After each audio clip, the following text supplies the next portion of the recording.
Something you should know about me, I am a huge fan of Elden Ring. I absolutely love roguelikes, and I have plenty of friends to play co-op with. Yuji no Kino! Yeah! A dance party! So when Nightreign got announced, I was cautiously optimistic. On paper, it seemed like it would bring together a lot of things I enjoy in video games, like co-op multiplayer, fast and tight combat, endless replayability, as well as being kind of a refresh of Elden Ring, which I barely need an excuse to jump back into. I played Nightreign on release day and practically every day since, and I have found it to be a very enjoyable experience. There are a lot of new mechanics to be figured out, the characters are all really unique and feel fun to play, and it serves up a lot of really great co-op moments. It's two brothers. It's two bows. It's two brothers. Imagine my surprise after having the most fun I've had playing video games in a while to see the waves of criticism rolling out. Although the roguelike mechanics are pretty bare bones and disappointing, and that is my first major complaint with the game. It is just kind of weak. It just is. I'm sorry. There are problems here. This place reeks of failure. While I think there's merit to some of these points, I can't help but disagree with how negative people are being. It's also worth noting that quite a lot of technical issues that people were having initially have been patched out, such as the wonky climbing and the shitty matchmaking. That kind of stuff is just the result of doing reviews too early, in my opinion. If you're a fan of Souls combat and just wanted more of it, then this game will give you what you're after. On the other hand, if you're a content creator who plays Elden Ring for a living and you're totally burnt out on making videos about it, you might not find this game as interesting as the typical gamer. And if you are a fan of Souls-like for their exploration, their pacing, and roleplay, then this game may not be for you. But this is a review from a normal person who plays a normal amount of games and isn't being paid for his thoughts.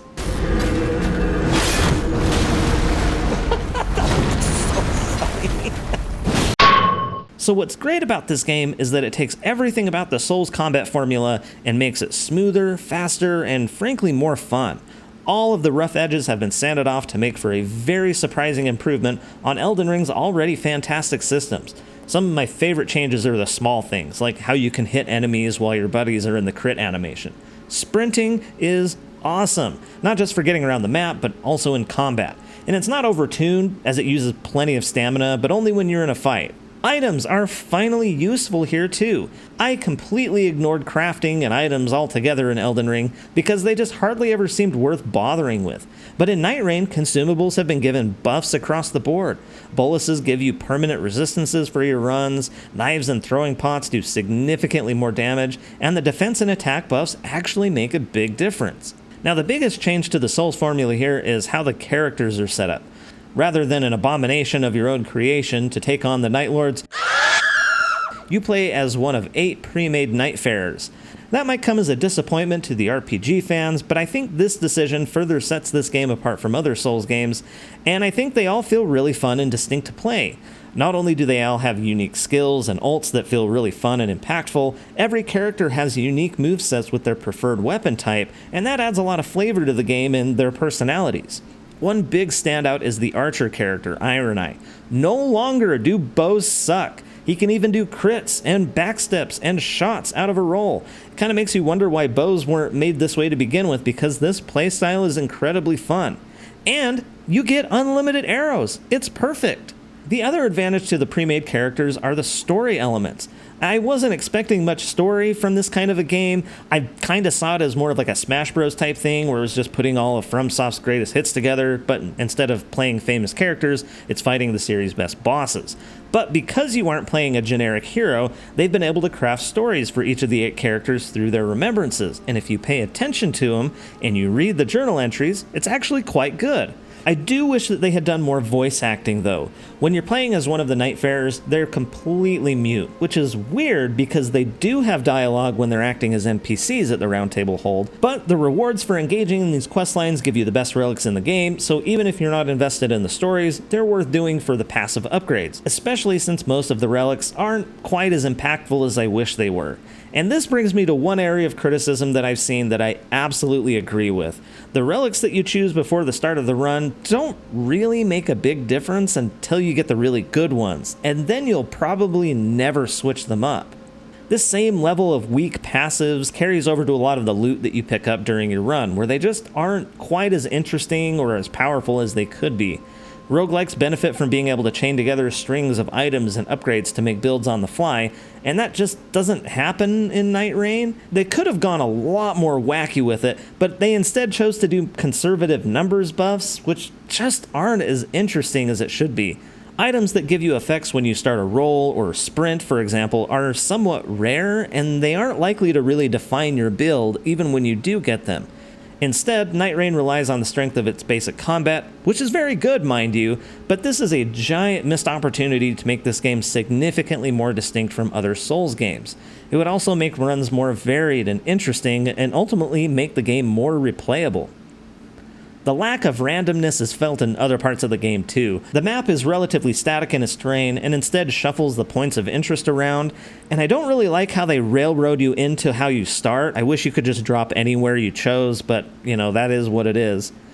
Now the map will occasionally change in select spots with shifting earth events, which transforms a portion of the map to one of 4 biomes: a snowy mountain, a volcanic crater, a scarlet rot forest, and a dense city. These areas present high levels of difficulty, but offer strong rewards and are almost always worth prioritizing, the exception being the snow one. Unless you're fighting the ice dragon, the power-up just isn't really useful. While these events do shake up the map, I wish they went a little further. I'm hoping to see more variety in this aspect of the game, and I believe the developers have stated that more is incoming as free updates before the DLC lands later this year. As it stands, the map kind of reminds me of Apex Legends, where the physical layout was static, but at least in Apex it would rotate through other maps every 24 hours, and I think that Nightreign absolutely needs something like that. I do hope that they add more maps and POIs to Nightreign.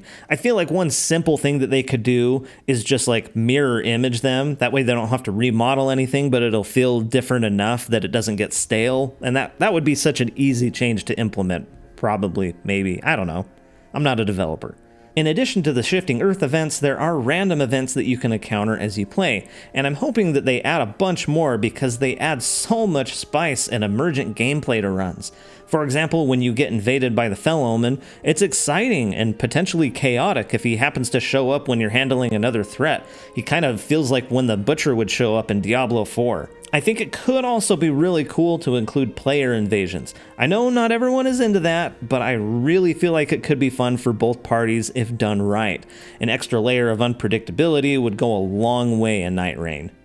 By and large though, the boss fights are really fun. The familiar bosses have some new tricks up their sleeves, and the new bosses are insane. You can tell that they've been purpose-built for 3 players, and it will take all you've got to beat them. At first, it might have felt like they were a little overtuned, but if you have experience with roguelikes, you know that failure is expected and not necessarily a bad thing. The feeling that comes from finally overcoming a boss after multiple failed attempts feels really good. Yes! We did it, boys! We did it! Yeah! The only boss that I think feels bad to fight is Augur, who is basically Elden Beast, but is Calvin running away from you because he doesn't want a bath. This is one of the only bosses that really requires ranged attacks, because it either floats above you just out of melee range or just runs away from you entirely. Stupid space whale. Curse you, whale! I have seen people saying that the final bosses are the only fun part of the game, and otherwise you're basically doing 45-minute long runbacks, but that's not how I feel at all.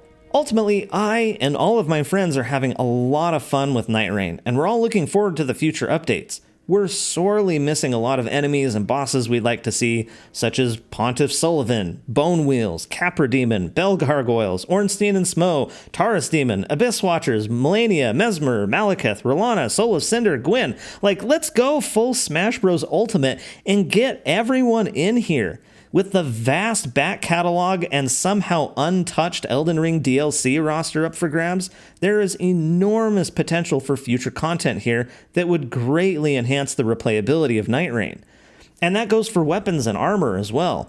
I would love to see light greatswords come to this game, and hopefully they even come up with some new weapons that are totally unique to Nightreign as well. I definitely understand where a lot of criticism for this game is coming from, but I can't help but just have fun. Even in just the first few weeks of updates, many of the problems with the game have been fixed, and I can't seem to get enough. Sure, there is a lot of room for further development, more randomness, more interesting items and relics, but if you dig Souls combat and co-op gameplay, then you'll have a blast with Nightreign. The bones of this game are solid, and if they were planning on running this game as a live service, then I doubt there would be so much negativity around it. As it stands, though, I do think that there's plenty here to justify the $40 price tag, especially if you intend to explore all of the characters' remembrance quests. The DLC for this game is gonna be lit!